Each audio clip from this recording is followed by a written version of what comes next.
Unfortunately, there's still plenty of misinformed people who believe that animal fats and proteins cause heart disease. Once again, I've attached Chris Kresser's link to his free ebook, The Diet Heart Myth, which very clearly lays out the facts regarding the benefits of animal proteins and saturated fats. Do you know how to read a forest plot? Yes or no? I don't. Forest plot? You don't know how to read a forest plot? Yeah. I don't know the details. So, I'm sorry. It's almost like comedy. We've all got gurus we look up to, don't we? People whose lives or careers we aspire to achieve to one day if we just put in enough hard work to reach such an awesome level, sacrificing leisure for hard work, pleasure for pain, instant gratification for delayed gratification, etc., etc. I think it's pretty clear what the message is. If you want to play, you have to pay. Everything has a price, and it's just something you have to accept if you really want to achieve the results that you are looking for.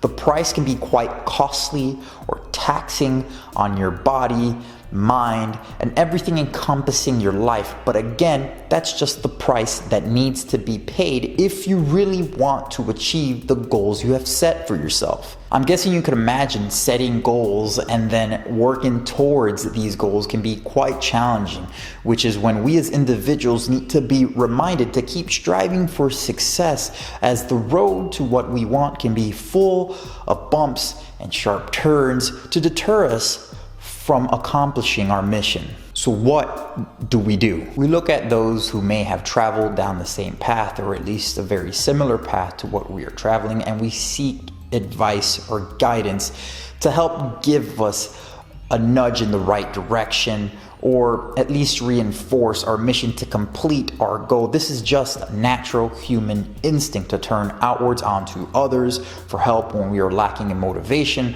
or when we just need a little bit of sage advice from those who have so-called made it. This is where people like Stan Efferding step into the picture.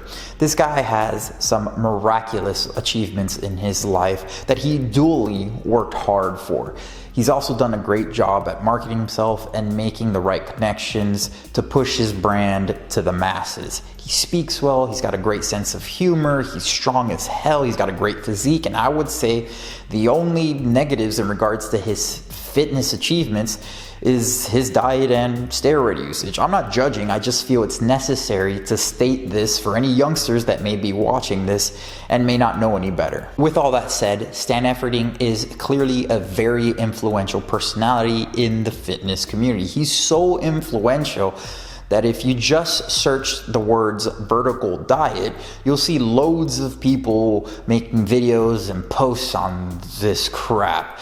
The Vertical Diet, by the way, is just a meal prep company that Stan Efferding started to sell people on healthy, prepackaged garbage food. Like I said, the guy's great at marketing. I've said this before and I'll say it again. There's nothing wrong with being an entrepreneur and making some money. The problem occurs when influential characters like Stan Efferding begin to profess the wonders of eating foods that are not meant or good for human consumption based on the premise of bro science. I'm speaking specifically about animal foods like chicken periods, cow secretions, and flesh. He seems to like cow flesh the most for some reason. Whatever. These are the foods that Stan Efferding recommends as healthy, and it's marketed mainly to this gym culture population. You can probably guess this gym culture is primarily consisting of young boys and young men just trying to get more jacked or more aesthetic or maybe more athletic to optimize their performance in the gym or maybe even in the field. This really pisses me off because this is exactly what the insidious food industry moguls do to cement certain beliefs within the fabric of your psyche. They get you when you're young to form these habits as a youngster, so it just becomes a part of your life so that you'll keep returning to them habitually for more. Stan Efferding is doing the same thing by using bogus anecdotal evidence to push his narrative so that you buy into his product while denying any science that refutes his bullshit. The guy is essentially promoting a diet of cancer and chronic disease, but I'll get to that in a sec. He professes the wonders of eating 4 pounds of steak a day while dieting for a bodybuilding show, as if there's any efficacy behind that statement at all. When I trained with Flex Wheeler, he completely changed this for me. And he had me eating 8 times a day, over 4 pounds of steak, and 600 grams of carbs a day, while I was dieting for a show. I went from competing at 225 pounds in 2008 to competing at 255 pounds in 2009 on Flex's program. Think about this for a second. You're a young teenage kid who's just trying to get bigger and stronger, and you hear this and see the pictures of how much muscle Stan was able to gain in just a year. What do you think your reaction's gonna be? You're probably going to be influenced to do what Stan did, because look at the guy. He sounds smart, he sounds like he knows what he's talking about. He got even more jacked than he was before by just eating steak and carbs. Clearly, that's the answer. It seems to be the answer to the untrained eye, but the truth is that Stan gained what appears to be a solid 20 pounds of muscle in a year because the guy simply trained more than what he was training in previous years. He probably increased his caloric consumption, and he also probably upped his steroid usage. I'm sorry, but I can smell the bullshit from a mile away. It's impossible for a well-trained natural that's been training for years to gain that amount of mass, lean mass, in a year, as the bulk of all muscle a natural will gain will be within the first 3 years of them training on any legitimate program that is strictly adhered to, if that program is coupled with ample amounts of calories being consumed, a sufficient amount of protein within those calories for muscle building and muscle repair, and ample amounts of sleep. So, if you're a natural, I wouldn't expect results like what Stan Efferding got just because you eat steak and rice. I can attest to this myself, and I'm sure anyone who's watching this who's put some time in with the iron can as well too. And by the way, before anyone starts preaching the wonders of animal protein compared to that of plant protein sources, therefore that alone justifies compromising your health by ingesting foods that are meant for obligatory omnivores and carnivores, I suggest you watch one of my previous videos where I covered this topic.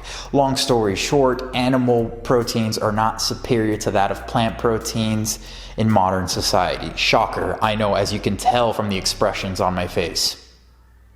So here's why you should eat foods Stan Efferding recommends. For starters, Stan is a big promoter of eating grilled steak and eggs. Grilled steak is filled with heterocyclic amines and polycyclic aromatic hydrocarbons, which are mutagenic to DNA cells, which increases your chances of, you guessed it, cancer. Additionally, studies like this one show associations of various types of cancers due to the consumption of dietary cholesterol from sources like meat, dairy products, and eggs. There's no need to worry about that though, because this is for the Canadian general population. We Americans are superior to all other countries and the people in those countries, hence why we're so fit and healthy. I mean, look at those numbers. Outstanding. Something that gets regularly overlooked is the inflammatory effect of eating these types of foods Stan Efferding recommends.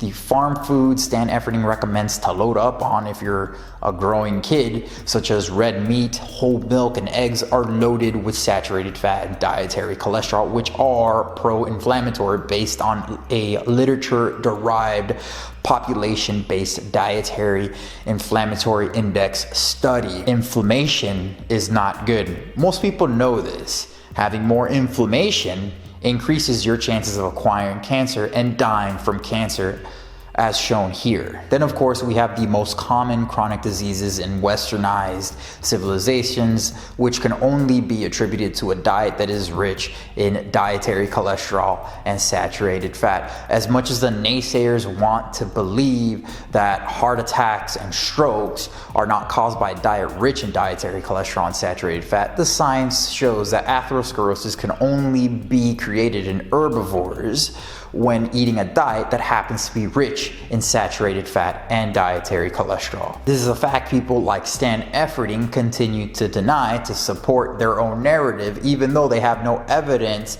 to support otherwise. They simply rely on weak anecdotal evidence or other professors like Chris Kresser, who have been easily debunked by me or many others before me. So I hope you all understand why I needed to make this video, because I was once a skinny kid and I know I could have easily fallen into this trap like so many already have. Now, I'm not saying it's wrong to make a mistake. The problem is getting those individuals to realize they have made those mistakes, and once they have realized they made those mistakes, to actually change accordingly, which can be very difficult even after you've showed them the science. I'm sure every vegan or plant-based person has experienced the laborious task of getting someone to just stop eating animal products even when they're riddled with disease. I know I have, and I must say it just leaves me with a feeling of very strong despair, hence why I guess we have this tendency to come off very passionate about this subject.